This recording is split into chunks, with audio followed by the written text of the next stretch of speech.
C'est un thème fondamental et c'est pourquoi je suis contraint d'y revenir si souvent. C'est celui de la question de la nationalité et ou de la citoyenneté. La citoyenneté est à la cité antique ce que la nationalité est à l'État-nation moderne. C'est une définition de ceux qui bénéficient du droit de cité, c'est-à-dire des pouvoirs politiques, des droits politiques, par exemple de voter aux élections et de déterminer l'avenir de leur pays. Les règles qui définissent la nationalité ou citoyenneté ont évolué dans l'histoire. Il y a plusieurs modèles que je vais évoquer rapidement. Il y a d'abord le modèle indo-européen, illustré notamment par la Grèce classique de Périclès, et qui est celui sur lequel la nation est définie par l'ascendance, la citoyenneté est définie par ses ancêtres. La règle d'Athènes sous Périclès, c'est que le citoyen est citoyen parce que ses deux parents sont citoyens. C'est ce qu'on appelle en grec le dikaio tou aimatos, c'est-à-dire le ius sanguinis en latin, le droit du sang. C'est un modèle qui a existé dans tous les peuples indo-européens et qui est à la base de tous les droits modernes, car dans l'ensemble des pays d'Europe, le principe donc, du droit du sang est appliqué. Alors, il est appliqué souvent avec un des deux parents. Le modèle à deux parents ne l'est plus. Donc, pour avoir la nationalité ou citoyenneté d'un État, il faut avoir un ou deux parents citoyens selon cette règle. Ensuite, on peut avoir la nationalité d'un État par le principe qu'on appelle le droit du sol. C'est le principe américain. Droit du sol, c'est de donner la citoyenneté ou nationalité à quelqu'un sur la seule base de son lieu de naissance. En termes clairs, si l'enfant d'un couple de migrants clandestins naît sur le sol français, il aurait vocation à être français. La règle est un peu plus complexe que cela, en France en tout cas, à savoir qu'il faut prouver une présence continue de 5 ans sur le territoire pour pouvoir demander à 18 ans la nationalité française. Donc la France n'applique pas directement le droit du sol américain. Ce droit du sol pur, c'est celui de Caracalla, donc empereur romain qui, en 212 de notre ère, donne la citoyenneté romaine à l'ensemble des hommes libres installés dans l'Empire. Alors que là, il n'y a même pas le lieu de naissance, c'est simplement le fait d'être présent dans un pays qui vous donne sa citoyenneté. Ensuite, il y a un autre cadre qui existe, c'est la naturalisation. La naturalisation peut avoir lieu en respectant des principes un peu plus démocratiques, par exemple le jury populaire en Suisse, mais souvent elle est le fait d'un État opaque, d'un État administratif qui décide à la place des citoyens.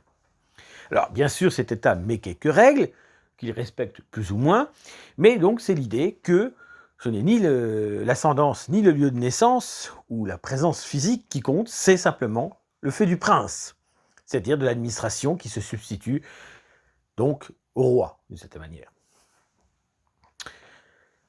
C'est évidemment une porte d'entrée importante.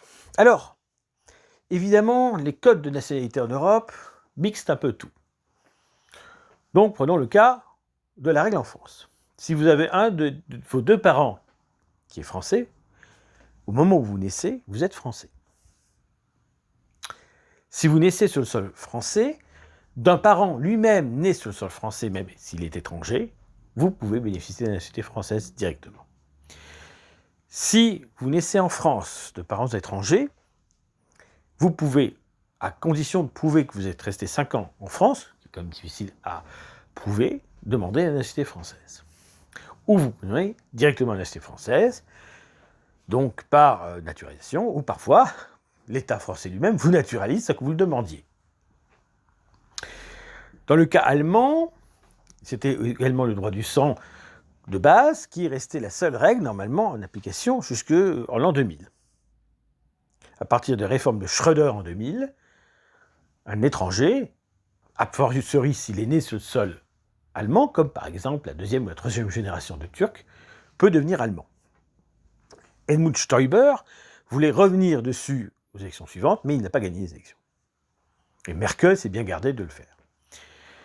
En Italie, Romano Prodi a voulu faire la même chose, mais ça n'a pas marché, parce que Berlusconi a gagné les élections.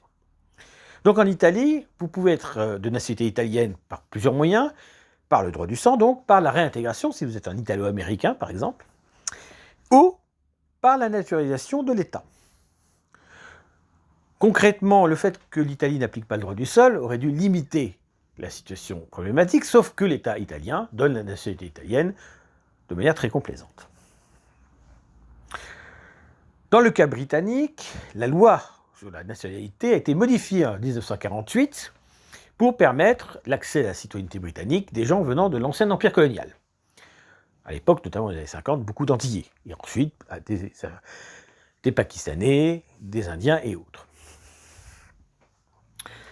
Dans les pays d'Europe centrale et orientale, généralement c'est le principe du droit du sang qui prime, mais la possibilité de naturaliser les gens existe aussi.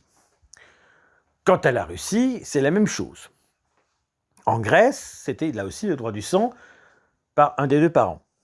Mais Papandréou, en 2008, modifie la loi grecque et instaure un peu de droit du sol, et là aussi la possibilité d'accéder à la nationalité grecque par la naturalisation.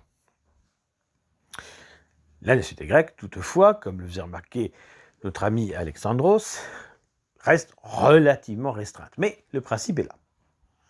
Et on retrouve ça à peu près partout. C'est-à-dire qu'on a un mélange de droit du sang, de droit du sol et de naturalisation.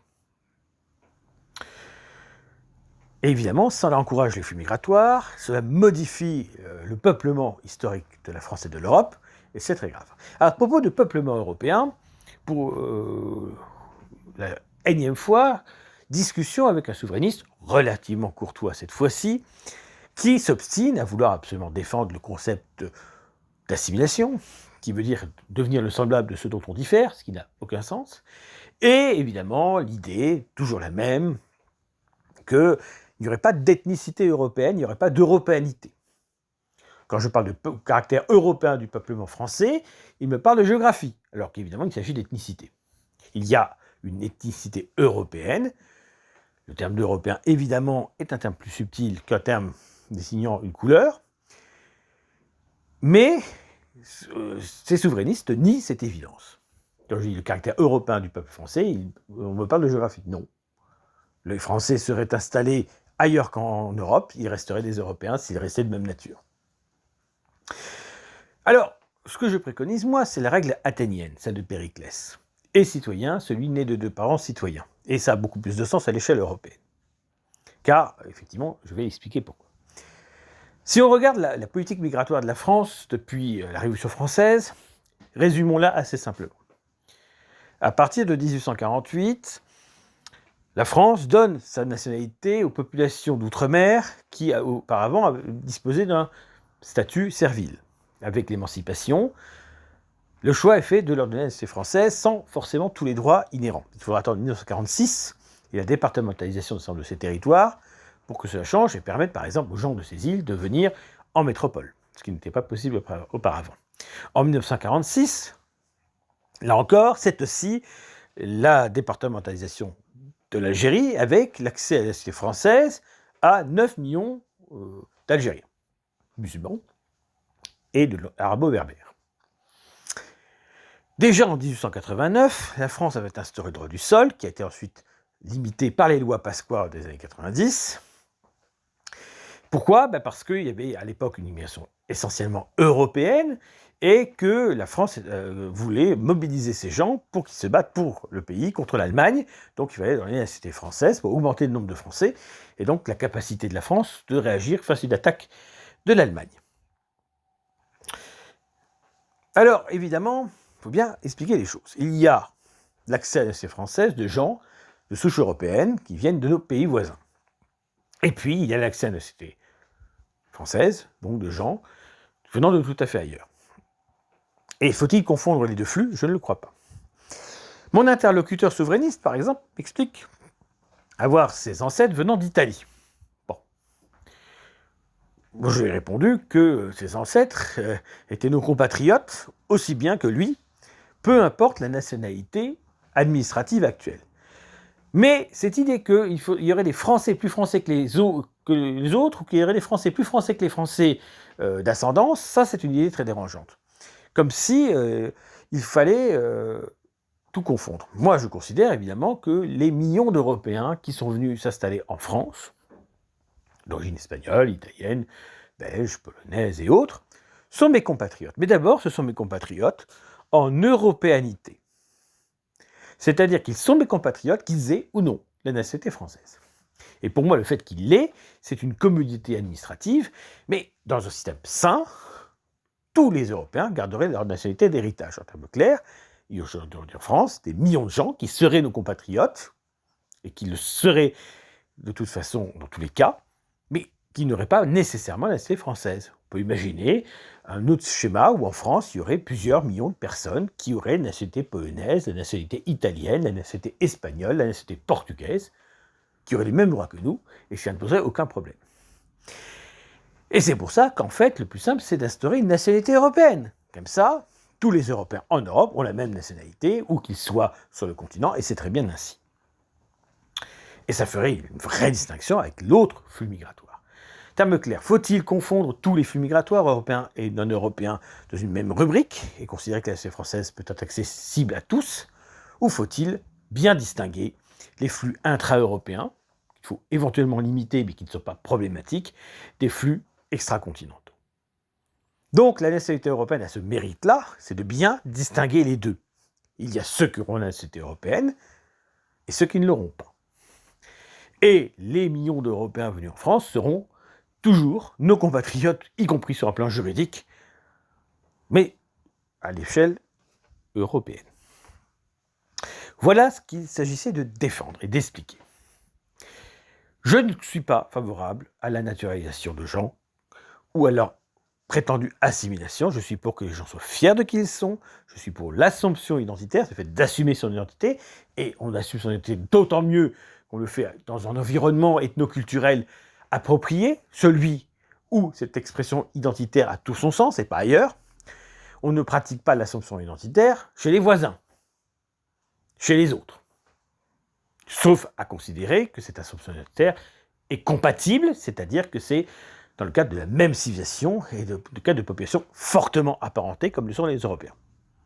Voilà ce que je vais vous dire aujourd'hui, au-delà de l'aspect technique du code de la nationalité. Je pense qu'il faut raisonner ainsi.